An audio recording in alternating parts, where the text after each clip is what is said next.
प्रवक्ता राजकुमार भाटी को। भाटी जी, ये गंभीर आरोप है कि सब कुछ अपर कास्ट के लोगों को मिल रहा है, दलितों और पिछड़ों को कुछ नहीं मिल रहा है। अगर ये आरोपों में सच्चाई है तो आपको तर्क और तथ्य प्रस्तुत करने चाहिए।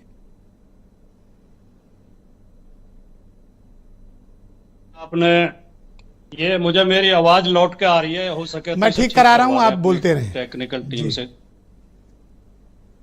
आपने बहुत ही महत्वपूर्ण विषय पर ये आज की परिचर्चा आयोजित की है और हमें अपना पक्ष रखने का मौका दिया, इसके लिए आपका बहुत बहुत धन्यवाद। उत्तर प्रदेश में ये सच्चाई है कि उत्तर प्रदेश के मुख्यमंत्री माननीय योगी आदित्यनाथ जी घोर जातिवादी व्यक्ति हैं और हर काम जाति देख के करते हैं।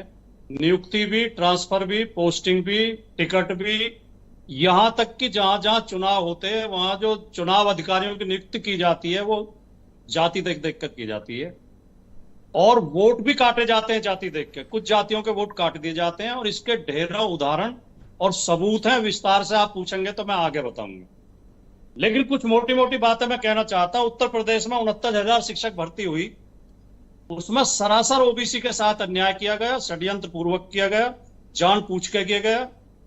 अभ्यर्थी राष्ट्रीय पिछड़ा वर्ग आयोग में गए, राष्ट्रीय पिछड़ा वर्ग ने जांच करके रिपोर्ट दी कि हाँ अन्याय हुआ है, 9,000 ओबीसी की भर्ती और की जाए। योगी जी ने नहीं सुना, फिर अभ्यर्थी हाईकोर्ट गए, हाईकोर्ट का भी आदेश है, हाईकोर्ट ने माना कि बेईमानी हुई है और हाईकोर्ट ने आदेश दिया कि 9,000 शिक्षकों की ओबीसी समुदाय से और भर्ती की जाए। योगी जी ने नहीं किया, केस सुप्रीम कोर्ट में चला गया। मेरे पास कुछ आंकड़े हैं, मैं कुछ सबूत लेकर बैठा हूं। मेरे पास ये योजना तथा वास्तुकला विद्यालय का एक वो है, सर्कुलर है। इसमें ट्यूशन फीस जनरल की जो उसकी है ईडब्ल्यूएस की है 0 और ओबीसी की है 27,500। यानी ओबीसी से फीस ली जाएगी, ईडब्ल्यूएस से फीस नहीं ली जाएगी। ये मेरे पास उत्तर प्रदेश अधिरथ सेवा चयन आयोग के वो है, रिजल्ट है। ये जो है स्वास्थ्य कार्यकर्ता महिला, इसमें अन्य पिछड़ा वर्ग का जो चयन हुआ, अंतिम चयनित अभ्यर्थी के कुल प्राप्तांक, ओबीसी का चयन हुआ है 42.5 नंबर पाके और ईडब्ल्यूएस का हुआ 3 नंबर पाके, 3 मार्क्स पे। ठीक है जी। ये एक और वो है मेरे पास रिजल्ट खंड शिक्षा अधिकारी का। खंड शिक्षा अधिकारी में ओबीसी की कट ऑफ गई है 165 जी और ईडब्ल्यूएस की गई है 152 और जनरल की गई है 137। कम नंबर पाकर जनरल को नियुक्ति मिल रही है, उससे ज्यादा नंबर पाकर ओबीसी को नियुक्ति नहीं मिल रही है, क्योंकि ओबीसी के लिए बीजेपी की सरकारों ने जहां जहां भी सरकार है, खाली उत्तर प्रदेश नहीं, एक नियम बना दिया है कि ओबीसी कितना ही नंबर पाए उससे ओबीसी गिना जाएगा, इसलिए ओबीसी कम आ रहे हैं। ये इलाहाबाद यूनिवर्सिटी का भी मेरे पास रिजल्ट है। एक और देखिए, अभी पीछे सिपाहियों की भर्ती हुई यूपी पुलिस में। यूपी पुलिस में ये खबर है अखबार की, बहुत बड़ी अखबार में, ये कैंडिडेट है, उसे लंबाई में निकाल दिया, ये लंबाई कम है। भाटी जी, एक राजनीतिक आरोप है और मैं चाहता हूं कि आपका उस पर पक्ष आना चाहिए। ब्रजेश जी एक मिनट, इनमें से कोई सा भी राजनीतिक आरोप नहीं, सबूत के साथ बता रहा हूं। अब पॉलिटिकल आरोपों पर आ जाते हैं। एक आरोप है कि महाकुंभ में 65 करोड़ हिंदुओं ने स्नान किया, एक हिंदुओं में एक नव चेतना जागृत हुई, तो उससे राजनीतिक रूप से आपने एक पॉलिटिकल नैरेटिव गढ़ने के लिए अब फिर से आपने जातिवाद की बात शुरू कर दी है।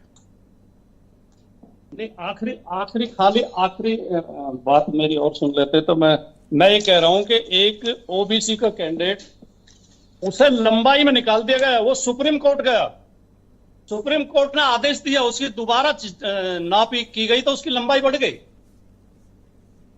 इतना अन्याय जिस स्टेट में हो रहा हो। अब मैं आता हूं आपके सवाल पे। आपने कहा कि वहां जो है हिंदू चेतना जागृत हो गई, इसने आपको परेशान कर दिया। नहीं, हम क्यों परेशान होंगे? कुंभ का आयोजन से सांस्कृतिक आयोजन है, धार्मिक आयोजन है, वो किसी पार्टी की रैली थोड़ी थी। ये जो एक कुछ मीडिया द्वारा, जिसमें मैं आपके चैनल को तो गिनता नहीं हूं, लेकिन आज आप भी वही बात बोल रहे हैं जो गोदी मीडिया के एंकर बोल रहे हैं कि कुंभ में भीड़ देख के विपक्ष सर घबरा गया। सवालों का सामना करना चाहिए। मैं सवाल का ही जवाब दे रहा हूं ब्रजेश जी, सवाल का ही जवाब दे रहा हूं। कुंभ में कोई बीजेपी की रैली थोड़ी थी कि हम उसकी भीड़ देख के घबरा जाएंगे। कुंभ में भारतीय संस्कृति का आयोजन था जो सदियों से होता आ रहा है। समाजवादी पार्टी के शासन में भी हुआ था, कांग्रेस के शासन में भी हुआ था, इससे बेहतर हुआ था। इतनी अव्यवस्था नहीं हुई थी जितनी इस बार हुई है। लोग कुचल कुचल के मर गए और मलमूत्र युक्त पानी में स्नान करना पड़ रहा है लोगों को। ये केंद्रीय प्रदूषण नियंत्रण बोर्ड की रिपोर्ट है जी। और अगर ये जो कह रहे हैं, एक बात और सुन ले मेरा जी, कंक्लूड करने वाले जी, कंक्लूड करें। जी जी, बोलूं क्या? हाँ, कंक्लूड कर लें, 20 सेकंड और है। हाँ, मैं बिल्कुल कंक्लूड कर रहा हूं। अगर ये भारतीय जनता पार्टी के मित्र कह रहे हैं कि प्रयागराज में सनातन की एकता हो गई है, हिंदू एकता हो गई है, तो हम अब ये उम्मीद करेंगे कि ये कहीं दलित दूल्हों को घोड़े पे बैठने से नहीं रोकेंगे, कहीं पिछड़ी जातियों के साथ भर्ती में बेईमानी नहीं करेंगे, 9000 ओबीसी के शिक्षकों को भर्ती दे देंगे। और अब मुख्यमंत्री जब लखनऊ में कोई छेड़छाड़ की घटना होगी तो केवल 2 जातियों के नाम नहीं लेंगे सदन में। बहुत शुक्रिया। मैं अनिला सिंह जी को आमंत्रित करता हूं, करेंगे। भारतीय जनता पार्टी की प्रवक्ता है अनिला जी।